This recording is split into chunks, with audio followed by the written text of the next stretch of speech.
I spent 7 years rebuilding that house. From a rotting, storm-wrecked shell on the edge of the Georgia coast, to something solid, something warm, something that finally felt like mine. And yet the first thing my mother said when she walked through the door? She didn't say, "I'm proud of you." She didn't ask how I'd managed to turn this place into a home. She looked around at the reclaimed wood beams, the floor-to-ceiling windows, the open-plan kitchen I designed tile by tile, and said, without blinking, "It's too much house for just you. But it would be perfect for Emily and the kids. Not, if you're open to it. Not, we were hoping to talk. Just. Decided. Declared. Like I didn't even live there. Like I wasn't standing in the middle of the home I built from the ground up. And Emily? She didn't even look surprised.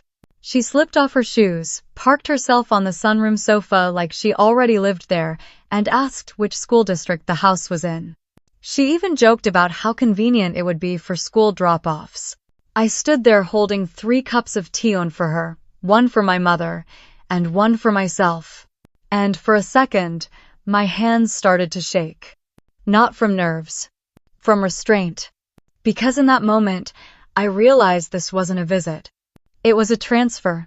A silent, collective assumption that my success was community property. And that I'd be too polite here, too conditioned to say otherwise. So I smiled. Set the tray down carefully. And made a phone call. Just one. And the moment my mother heard me say, "Hi, I need you to join us tonight," the guest list just changed. She paused. Only then did she realize I wasn't playing along this time.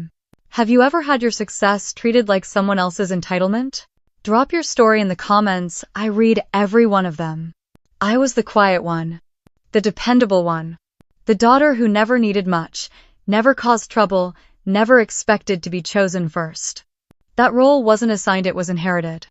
From the moment I was old enough to notice, everything that once belonged to Emily eventually became mine.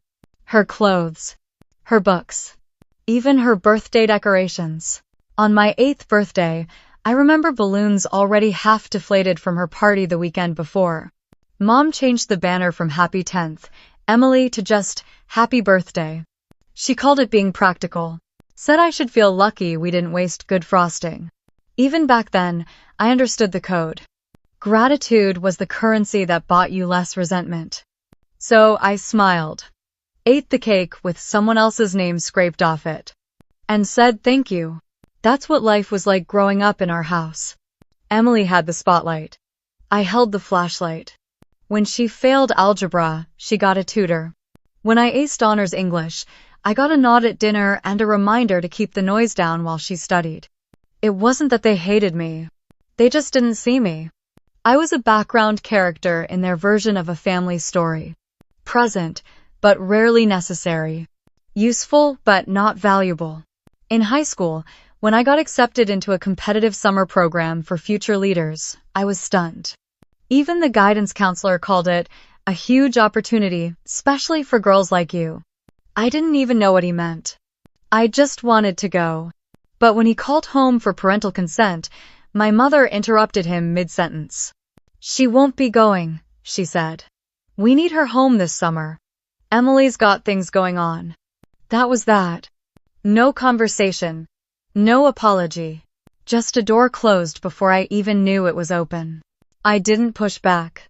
Not because I agreed. But because, deep down, I already knew how it would go. Some girls get told the world is theirs for the taking. I got told to wait until Emily was done with it. And so I did.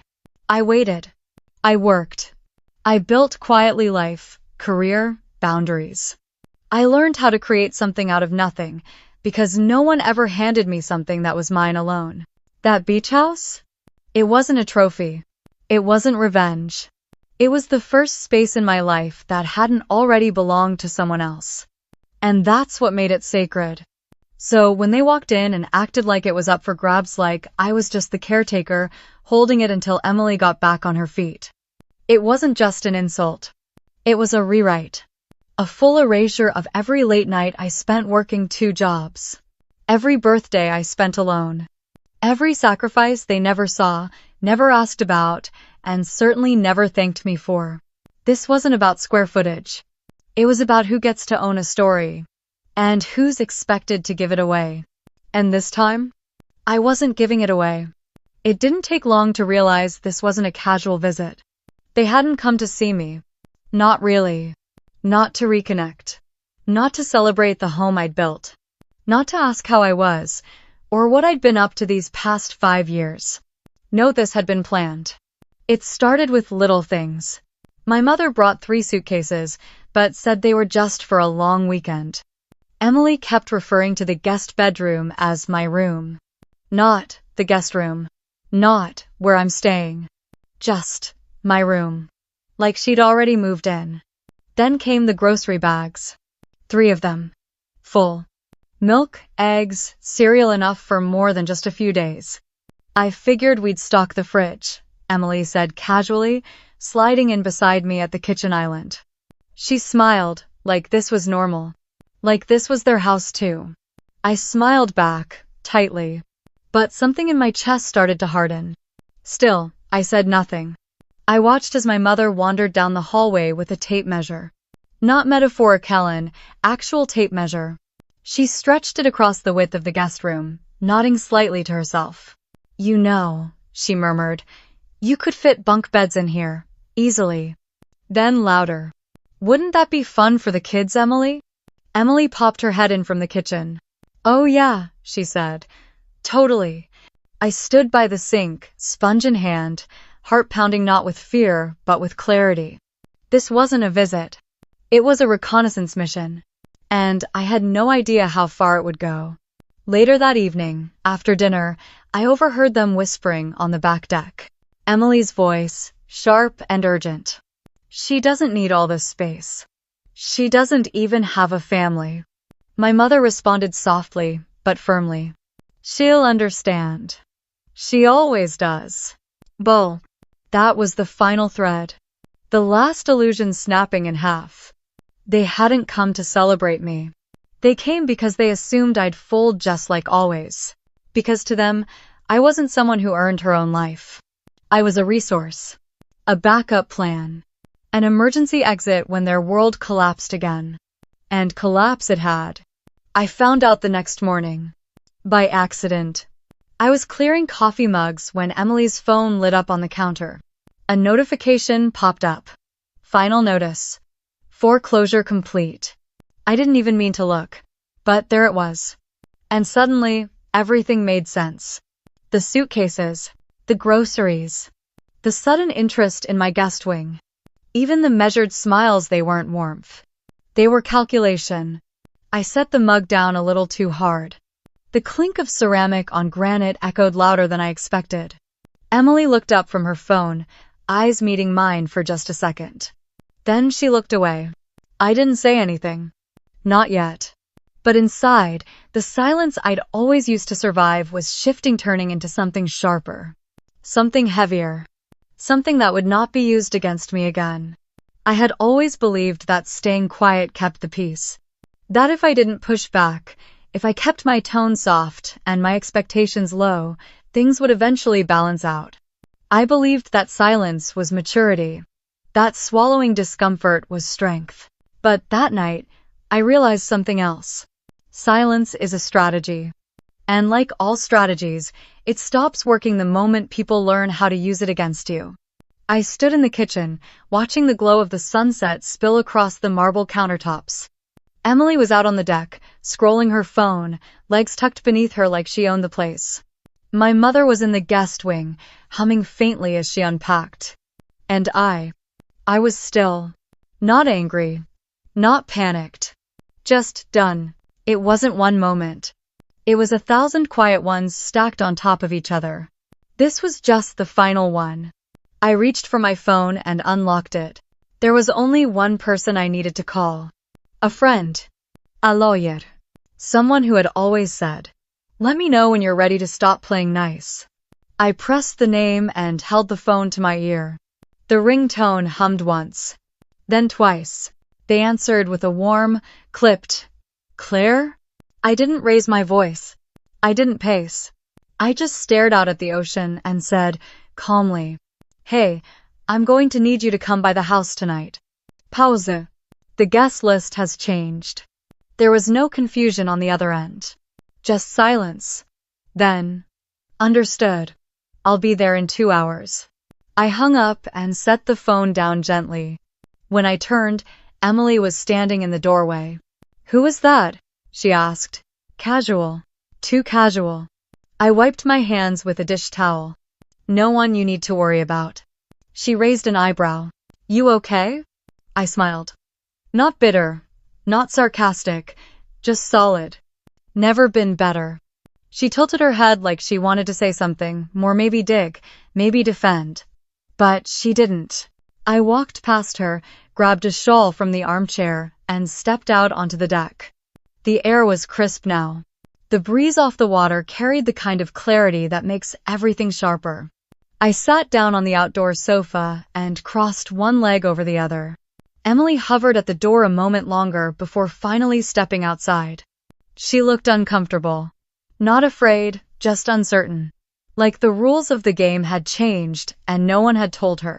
We sat in silence for a few minutes. Not the old kind, the heavy kind, the kind that presses down on your chest. She finally broke it. "You're acting weird." "No," I said. "I'm just done pretending this house is anyone's but mine." She blinked, but I didn't let her speak. "I've hosted. I've been gracious. I've smiled while watching you and Mom measure curtain lengths and talk about school districts, but that ends tonight." Her mouth opened slightly, but the words never came. I leaned back, letting the final edge of the sun warm my face. "I'm not angry," I said. "I'm just awake. And once you wake up, it's impossible to go back to sleep." Dinner that night was quiet. Too quiet. My mother had made her famous roast chicken, the same one she used to serve on holidays, always slightly overcooked, always praised out of habit. Emily had poured the wine like it was her table, not mine. And I watched. I smiled where it made sense to smile. I nodded when the moment called for it. But inside, I was counting. Counting how many times I'd let things go. How often I'd swallowed what I should have said. How many meals I'd sat through with a full plate and an empty presence. I waited until the dishes were cleared and the leftovers packed. Emily labeled them like she was planning her weekly meal prep. Then, as we moved back onto the deck, I spoke. "Let's all stay a little longer tonight," I said, keeping my tone light. "There's something we need to discuss." My mother, curled in the corner armchair with her glass of wine, gave a slow blink. Emily didn't look up from her phone. "Can it wait?" "I'm exhausted." "No," I said simply. "It really can't." "Tem." Emily sighed, put her phone down, and leaned back like she was about to tolerate a minor inconvenience. My mother gave me that look, the one that said, "What now?" without needing the words. I stood slowly, smoothed the front of my sweater, and looked at them both. "I wanted to wait until the timing was right," I began. "But I've decided it's tonight." My mother sat up a little straighter. "Decided what?" "That we need to talk about boundaries." Emily's brow lifted, just barely. "Boundaries? What boundaries?" I didn't blink. "Property boundaries." A long pause. My mother tilted her head. "Is that why you made that phone call earlier?" I nodded. "Yes. My lawyer will be joining us in about 20 minutes. Emily laughed, but it wasn't genuine. It was the brittle kind. "You're bringing a lawyer into a family dinner?" "This isn't a dinner," I said calmly. "This is a line in the sand, one I should have drawn years ago." The silence that followed wasn't dramatic. It was cold.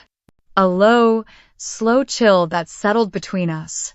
My mother cleared her throat. "Claire, is this your way of punishing us? Over some misunderstanding?" "No," I said. "It's my way of protecting what I've built, something you've both mistaken for shared property." Emily stood up suddenly, arms crossed. "You think we're just here to take from you?" I didn't answer right away. I let the question hang there. Then I looked at her, not unkindly, but with a clarity that had taken me decades to earn. I think you've always assumed that if I had something, it must be available to you. I turned and walked toward the edge of the deck, hands resting lightly on the railing. This home isn't a lifeboat, I said. And I'm not the rescue plan anymore. Behind me, chairs shifted. Movement. Resistance. But I didn't turn around. For the first time in years, I felt the ocean breeze on my face and let it stay there undiluted, unfiltered by guilt. And in that moment, I didn't feel cruel. I felt whole. I couldn't sleep that night. Not from fear, just friction. Like my body knew something was shifting, and rest would be premature. Around 4:30, I gave up trying. I slipped out of bed, wrapped myself in a light cardigan, and stepped barefoot onto the back porch. The morning air was still damp with dew. The garden-me little patch of stubborn green sat quiet in the gray pre-dawn light. A few rows of herbs. A struggling rose bush. Some native grasses I never quite learned the names of. And then I saw it. Near the back corner of the fence, half hidden by weeds. A strawberry plant. Small. Fragile looking. But alive. It stopped me cold. Because I hadn't planted strawberries here. Not recently. Not since. My breath caught. It had to be the one my grandmother gave me. Years ago, wrapped in damp paper towels and tucked inside a shoebox. It's stubborn, she'd said with a smile. Like you. Just tuck it somewhere. It'll wait until you're ready. I'd forgotten about it. Planted it during one of my brief returns home, thinking it wouldn't survive the salt air. When nothing grew the first year, I assumed it had died like everything else left unattended in my life. But here it was. Small, but rooted. Alive. I crouched down, brushing soil away from the base of the stem. The earth was soft here, like it had been holding on to this quiet miracle in secret. And in that moment, I remembered something I hadn't let myself revisit in years. I was 16. Mr. Ellison, my guidance counselor, had called me into his office after class. He'd spoken gently, kindly said I'd been nominated for a summer leadership program. Full scholarship. 6 weeks on a college campus. Mentorship. Exposure. A shot at something bigger. I remember how excited I was, how stunned. I thought, maybe this is it. Maybe this is how I start to matter. He called home that afternoon. I sat quietly on the other side of his desk, watching his smile fade as my mother spoke on the line. She can't go, she'd said. We need her home. Emily's got rehearsals. Someone has to help around the house. And just like that, the door closed. Mr. Ellison had looked confused. I thought you wanted this, he said gently. I do, I whispered. Then, after a pause, I added, but it's fine. Maybe next year. There was no next year. There was just graduation, work, rent. No launch pad. No summer dorms. Just a quiet detour into resilience. I stared at the strawberry plant for a long time. It had waited. Through storms, through neglect, through years of silence. It had waited for the right conditions. And now, somehow, it was thriving. I stood slowly, brushing dirt from my knees. My chest felt tight, not from sadness, but from recognition. I hadn't been invisible. I'd just been buried. And maybe this was the year I stopped apologizing for finally breaking through the surface. By late morning, the sun was already high, casting sharp shadows across the deck. The kind of light that exposes every crack in the paint, every flaw you thought was hidden. Inside, the house was too quiet. Emily had taken the kids for a walk along the shore. My mother was pacing between the guest room and the kitchen like she couldn't decide where to settle. And I was waiting. Calm on the outside. Focused on the inside. The knock came at exactly 10 a.m. Not rushed. Not hesitant. Just firm enough to announce that something official was about to begin. I opened the front door to find Mr. Beckett, my attorney, standing beside a man in a city-issued windbreaker holding a clipboard. The city assessor. They greeted me with polite nods, businesslike but kind. Mr. Beckett didn't need instructions. He'd been briefed. I appreciate you coming, I said, stepping aside. Let's take this to the living room. My mother appeared from the hallway just as we entered. She looked from me to the men, eyes narrowing. What's this about? She asked. I didn't answer. Not yet. Mr. Beckett placed his briefcase gently on the coffee table and clicked it open. The city assessor pulled out a folder and cleared his throat. We received a registry query regarding the property, he said. Standard protocol requires in-person verification when a formal dispute is flagged. Emily walked in through the sliding door right on cue, a beach towel slung over her shoulder. Her hair was windblown, her tone casual. Wait, what's going on? Mr. Beckett turned to her. You must be Miss Monroe's sister. Emily froze. Yeah. And who are you? Legal counsel, he said smoothly. We're here to confirm title ownership and discuss the legal status of any residents currently occupying the property.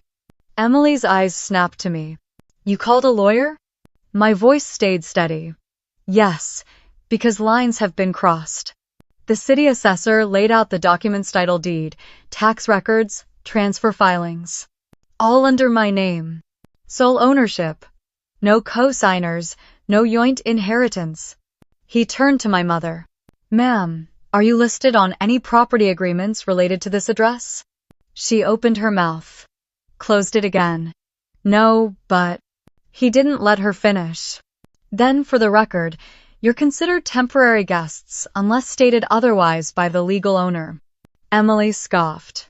You've got to be kidding me. We're family. Mr. Beckett didn't flinch. Family status has no legal bearing on property rights. Emily's face flushed. This is insane. No, I said softly. This is overdue. And so I reached into a drawer and pulled out an envelope I'd kept sealed for years. Inside was the letter. My father's handwriting. His quiet way of saying, I saw you, even if no one else did. I handed it to Mr. Beckett. He opened it, read it silently, then handed it to the city assessor. It read, To my daughter Claire, this home belongs to you. Not as a gift, but as recognition of what you built with no help. I want that acknowledged, even if I'm not here to say it out loud. And free. Silence followed. Not dramatic, but heavy. Like a storm just before the first crack of thunder. The letter changed the room. Not just the words on the page, but the weight of it. My father's handwriting. His voice in ink.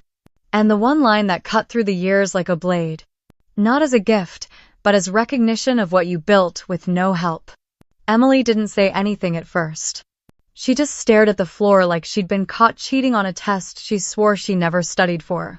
My mother, on the other hand, shifted gears fast like she always did when she knew logic was no longer on her side. Claire, she said, softening her tone, Sweetheart, what about Maya? You really want her growing up without her grandmother? There it was. The fallback. When guilt doesn't land, they reach for innocence. Use the kids as currency. I looked past her toward the living room. Maya sat cross-legged on the floor, coloring quietly. She wasn't listening to the words, but she felt the tension. Children always do. I walked over slowly, crouched beside her, and brushed a loose strand of hair from her forehead. Sweetheart, I said gently. Do you know what family means? She paused, crayon still in her hand. People who love you, she said softly. I smiled. That's right. And do you know what love isn't? She looked up at me, puzzled. I kept my voice calm, steady. Love isn't taking things that don't belong to you. It isn't saying mean things and expecting someone to smile anyway. And it definitely isn't making someone feel small just because they've grown bigger than you thought they should. She blinked slowly, the way kids do when they're processing something bigger than their vocabulary. I leaned in. You are my family, Maya. You. Not the noise, not the guilt, just you. She reached up and wrapped her arms around my neck without saying a word. Behind me, the kitchen had gone silent. Even my mother didn't try to cut in. Not right away. I stood, took Maya's hand, and guided her toward the hallway. Go put your drawing in my office, baby. I want to hang it later. She nodded and skipped off, her curls bouncing with every step. I turned back toward the others. This isn't about slamming doors, I said. It's about knowing which ones should have stayed closed to begin with. Emily's voice cracked. You think you're better than us now? No, I said, calmly. I think I finally stopped believing I was less. Ever had to redefine what family means for your own peace? Tell me your story in the comments. Someone else may need your truth today. My mother looked like she wanted to speak again, but this time she didn't. Her eyes flicked to the door. Maybe she saw what was coming. Or maybe, for the first time, she realized I wouldn't open it for her. That afternoon, the house was quiet. The kind of quiet that feels earned but also fragile. The kind where you're not sure if peace is settling or just circling overhead. I found myself moving around the kitchen without much thought. Wiping counters that were already clean. Rearranging fruit in the bowl. The kind of motion your body goes through when your mind needs something to hold on to. I opened the cabinet above the sink, reaching for a mug. And froze. There it was. The mug. Cream, ceramic. Slightly chipped on the handle. A faint blue rim around the top. The one that used to belong to my grandmother. The only object I'd taken from her house after she passed. I'd wrapped it in a scarf, carried it through 3 apartments, and kept it in the very back of the cabinet untouched. Because it wasn't just a mug. It was hers. And it was mine, because she gave it without condition. But now it sat in the drying rack. Wet. Used. With a faint smear of lipstick that didn't belong to me. My fingers curled around the edge of the sink. Not in rage. In disbelief. Because it wasn't about the mug. Not really. It was about what it meant.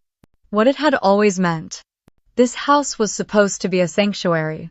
A space I rebuilt with my own hands, my own decisions, my own freedom. Every nail, every coat of paint, every light fixture mine. But suddenly, it was slipping. In small ways. My towel moved. My favorite blanket tossed across the back deck. Groceries I didn't buy showing up in my fridge. And now the mug. I picked it up gently, turning it in my hands. That old familiar weight. That small crack near the rim. A history only I knew how to carry. I set it in the sink, this time further back. Away from reach. Upstairs, I heard Emily laughing. Not joyful laughter. The kind you let out when you're talking too loud in someone else's space, forgetting it's not yours. And just like that, the weight of it all landed. Hospitality had become assumption. Assumption had become entitlement. And entitlement without boundaries always becomes theft. Not the kind with broken windows or stolen cash. The kind that chips away at your identity until you barely recognize what's yours. I walked slowly to my office, closed the door behind me, and sat on the floor. Cross-legged, like I used to sit as a kid. Back when the only space I had to myself was the corner of a shared bedroom and a notebook no one read. I stared at the empty desk for a long time. It wasn't just about the house. It was about me finally having something no one else had touched first. Something I didn't have to earn twice just to be allowed to keep once. And now, even that was being rewritten. Casually. Thoughtlessly. Like, it was always up for discussion. But not this time. Not anymore. I didn't call a family meeting. I didn't send a group text. I just waited until the tension in the air became thick enough that no one could ignore it anymore. It was nearly dusk when I stepped into the kitchen and saw them both there, Emily rifling through the mail I hadn't asked her to touch, my mother wiping the counter with a cloth like she owned the surface beneath it. I stood for a moment in the doorway, just watching. And then I spoke. There's something you both need to hear. Emily looked up, clearly irritated. Can it wait? I'm not really in the mood for one of your speeches. My mother sighed, already bracing for conflict. Claire, you're being dramatic again. No, I said, my voice even. I've spent most of my life avoiding drama. What I'm doing now is clarity. They paused, maybe surprised by the tone. I wasn't yelling. I wasn't even angry. I was done explaining. I walked to the center of the room, rested my hands on the back of a chair, and met their eyes one by one. "I've listened to you rewrite the past for decades," I said. "I've heard every version of how I was the strong one, the independent one, the one who didn't need anything because I'd figure it out." I glanced toward the window, then back. But strength doesn't mean silence. And independence isn't the same as being disposable. Emily crossed her arms. "You act like we never did anything for you." I tilted my head. "You told people you helped me buy this house. You didn't. You said I owed you because you let me crash at your apartment for 2 weeks after college. I paid your rent for 4 months after that." My mother stepped in, defensive. "We did what we could." "No," I said gently.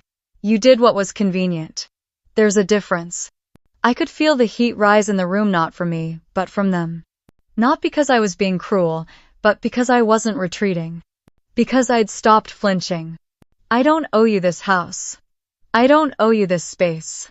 And I definitely don't owe you my silence." Emily laughed once, hollow. "God, you love making yourself the victim." I stayed still. I spent years being quiet so you wouldn't feel like the villain." "That's not the same thing." That shut her up. I let the quiet stretch. Let them sit in it the way I had for years. Then I said, plainly, "From this point forward, you will not enter my office, my bedroom, or my kitchen without asking. You will not touch my belongings. You will not speak to Maya in a way that undermines how I raise her. You will not ever imply that this house belongs to you." My mother opened her mouth, but I held up a hand. "I'm not open for debate. I'm just informing you." And for once, they listened. Not because I shouted, but because I didn't need to anymore. The real volume was in the stillness. And the truth was finally louder than the performance. The silence that followed was different this time. Not awkward. Not tentative. But final. Like the last door in a long hallway finally clicking shut. My mother didn't say another word. She just stood there, hands trembling slightly as she picked up her wine glass, only to realize it was empty. She set it down again without drinking. Emily, on the other hand, couldn't stay still. She started pacing. Fast, erratic steps that slapped against the hardwood floor like accusations. Then she turned, sharp. "This is what you wanted, isn't it?" she snapped. "To humiliate us? To throw everything we've ever done in our faces?" I didn't respond. Because what do you say to someone who's always confused boundaries for betrayal? She moved toward the office. "I'll start packing," she muttered. "Don't touch anything that's mine." I followed, not because I didn't trust her though. Honestly, I didn't. I followed because I needed to see the end of this chapter with my own eyes. Inside the office, she yanked open drawers, papers flying. She grabbed her tote bag and started shoving things in half of which weren't even hers. I let her. Because the truth is, I didn't want the objects. I wanted the air back. The stillness. The parts of the room that stopped holding their breath whenever she entered. She looked up, cheeks flushed. "You think this changes anything? You'll still end up alone." I leaned against the doorframe, arms crossed. "Being alone isn't the same as being surrounded by people who drain you." She scoffed. "God, you sound like a podcast." "No," I said, calmly. "I sound like someone who finally knows the difference between peace and performance." Down the hall, I heard a soft voice Maya humming to herself in the guest room, completely untouched by the storm playing out just a few rooms away. And suddenly, I knew why this mattered so much. Not for revenge. Not even for justice. But because she was watching. Maybe not with her eyes, but with her sense of what was safe, of what was allowed, of what love should feel like. Back in the kitchen, my mother sat at the table like she didn't know where to look. Her voice came out small, as if she were speaking to herself. "This house used to mean something." I stepped in, picked up the broken photo frame she'd set aside earlier, the one with the old family picture. Me, 12 years old, smiling in a sweater that used to be Emily's. The corners of the photo had yellowed, just slightly, like it was tired of holding the lie. "It still means something," I said. "Just not what you thought." She looked up at me then, and for a brief second, I saw something I hadn't seen in years. Not power, not control. Just regret. Not for what she did, but for realizing it didn't work anymore. I didn't gloat. I didn't console. I just let the moment pass. That night, after they were gone, I walked through every room in the house. Slowly, like reintroducing myself to a space that finally felt clean. No shadows in the corners. No tension between the walls. Just breath. And quiet.